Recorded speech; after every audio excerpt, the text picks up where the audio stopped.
Assalamualaikum warahmatullahi wabarakatuh. Berjumpa lagi dengan saya, Gus Erwin. Dalam kali ini saya akan membahas tentang macam-macam guna-guna. Kemarin dalam video kemarin saya sudah membahas tentang macam-macam guna-guna, itu ada pelet, ada gendam, serta santet. Nah, dari ketiga pembahasan yang kemarin sudah saya bahas tentang macam-macam guna-guna, dan untuk kali ini saya akan membahas tentang apa itu teluh, apa itu tenung, serta itu jengjes, atau juga orang Jawa Barat bilang ialah tujuh layar. Nah, dalam kesempatan ini saya mohon kepada saudara atau sobat mistis untuk like, komen, subscribe, serta tekan lonceng. Dengan Anda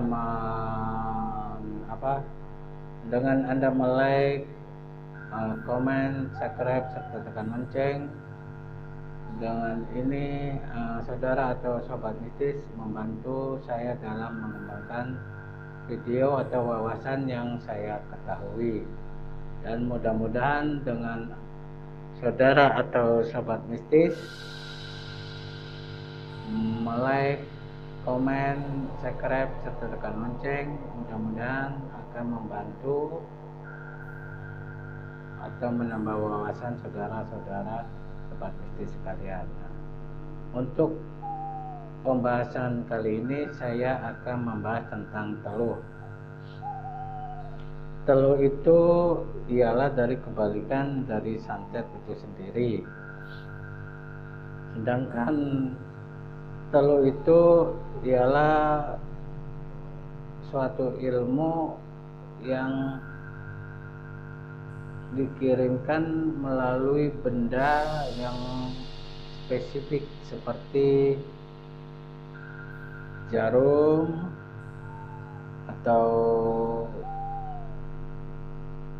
kawat atau beling atau pecahan kaca. Sedangkan cara kerjanya ialah merubah suatu benda atau zat tertentu dengan ilmu khusus, dan dalam serangan ini dapat dilihat oleh mata kepala sendiri atau real atau nyata yang berbentuk bola api, atau orang Jawa bilang ialah banaspati. Nah, itu yang dinamakan dengan teluh. Teluh ialah merubah suatu benda atau zat yang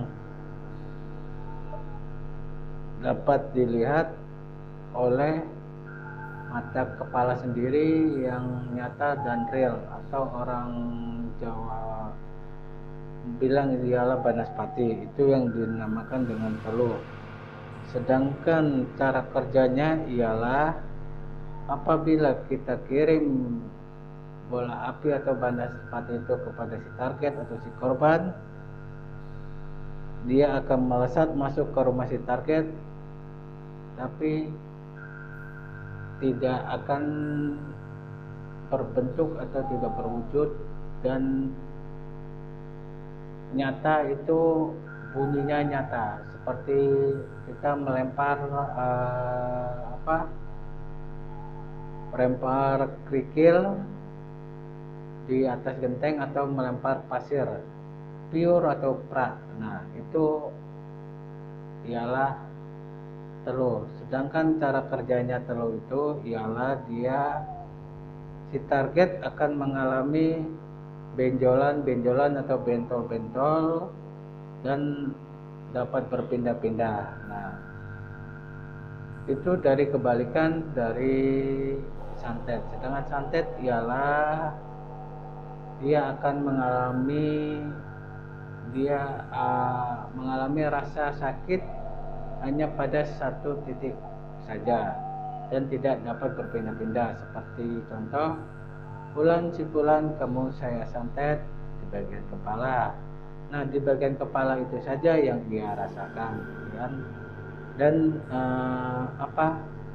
tidak dapat berpindah-pindah. Sedangkan telur itu ialah dia akan mengalami benjolan-benjolan atau bentol-bentol dan dapat berpindah-pindah. Itu yang dinamakan telur. Sedangkan apabila si target atau si korban itu berobat, apabila dikeluarkan dari telur itu sendiri, dia akan merubah wujudnya seperti serangga. Ya, seperti serangga. Seperti serangga, nanti keluarnya itu entah itu kelabang, entah itu cacing, entah itu ular kecil dan lain sebagainya. Nah, itu yang dinamakan telur. Sedangkan tenung itu sendiri ialah pengembangan dari santet dan telur. Nah, ini yang menurut saya ini lebih ganas dan lebih kejam lagi. Kenapa? Ini digabungkan antara dua ilmu, yaitu ilmu santet dan telur. Nah, tentu saudara atau sobat mistis bisa membayangkan santet dan telur itu digabung menjadi satu, diracik atau diramu atau di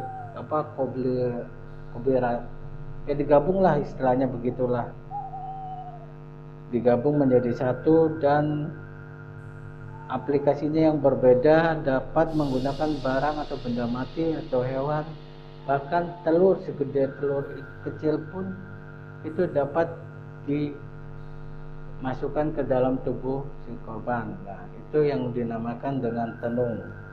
Sedangkan jengjes ialah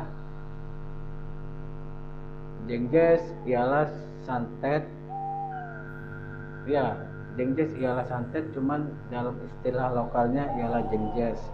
Kalau orang Jawa Timur bilang jengjes, sedangkan untuk Jawa Barat bilang ialah 7 layar. Nah, itu yang dinamakan jengjes. Sedangkan jengjes itu sendiri ialah untuk menyakiti, melukai, bahkan untuk membunuh si korban atau si target yang dikehendaki. Sedangkan jengjes itu sendiri ialah melakukan ritual terhadap danyang atau penunggu tempat tersebut dan memberikan sesajen serta membaca mantra yang diselipkan sebuah maksud keinginan untuk melukai, menyakiti, bahkan untuk membunuh si korban. Itu yang dinamakan jengjes. Nah, sedangkan jengjes itu terbagi menjadi 3 macam. Yang pertama pering sedapur, yang kedua bendung segoro, dan yang ketiga turangga. Dan untuk jengjes itu sendiri yang yang saya pahami ialah berada di Tulungagung. Nah, ya, di Tulungagung. Di sana ada suatu tempat untuk melakukan atau upacara jengjes itu tersebut. Sedangkan untuk di Jawa Barat itu ada suatu tempat yang spesifik, cuman masih dirahasiakan. Sedangkan untuk Jawa Barat atau Jawa Barat sendiri atau 7 layar itu terdapat beberapa tempat. Sedangkan untuk Jawa Timur atau orang Jawa Timur bilang itu jengjes itu ada di Tulungagung. Itu yang saya tahu. Nah, sedangkan guna-guna itu ialah bagaikan seperti anak panah yang dilepas dari busurnya dan tidak mungkin balik kepada pengirim meskipun tidak lama atau tidak kena ke sasaran, dia akan berputar-putar tanpa arah. Nah, itu guna-guna itu bagaikan anak panah yang kita lepas dari busurnya dan dia tidak akan balik lagi seperti yang ngirimnya, yang pengirimnya tidak akan balik kepada pengirimnya, meskipun tidak kena sasaran dia akan berputar-putar tanpa arah. Dan bagi saudara atau sobat mistis yang sedang mengalami emosi atau marah atau tidur atau melamun, atau kalau perempuan itu menstruasi atau berhalangan, nah itu makanya berhati-hatilah kalau dalam kita mengendalikan diri itu, berhati-hatilah. Kenapa? Di dalam diri kita itu terdapat kelemahan, atau kalau orang Jawa bilang itu naasnya kita harus berhati-hati. Kenapa? Dari 3 atau 4 macam itu kita dapat dimasuki oleh guna-guna. Nah, dari guna-guna itu kita dapat dimasuki dengan cara ialah emosi atau marah waktu kita tidur. Yang ketiga, waktu kita ngelamun. Sedangkan untuk perempuan itu sendiri ialah dari menstruasi itu sendiri. Nah, itu yang dapat dimasuki oleh guna-guna. Nah, mungkin dari sini saja penjelasan saya tentang macam-macam guna-guna. Mudah-mudahan dengan penjelasan saya kali ini dapat bermanfaat dan berguna bagi saudara atau sobat mistis sekalian. Dan untuk video selanjutnya saya akan membahas tentang ciri-ciri atau tanda orang yang dapat kena guna-guna. Nah, ya, apa ciri atau tanda-tanda orang yang terkena guna-guna. Nah, mudah-mudahan dengan penjelasan saya kali ini dapat bermanfaat bagi saudara atau sobat mistis. Sebelum dan sudahnya saya ucapkan terima kasih. Assalamualaikum warahmatullahi wabarakatuh.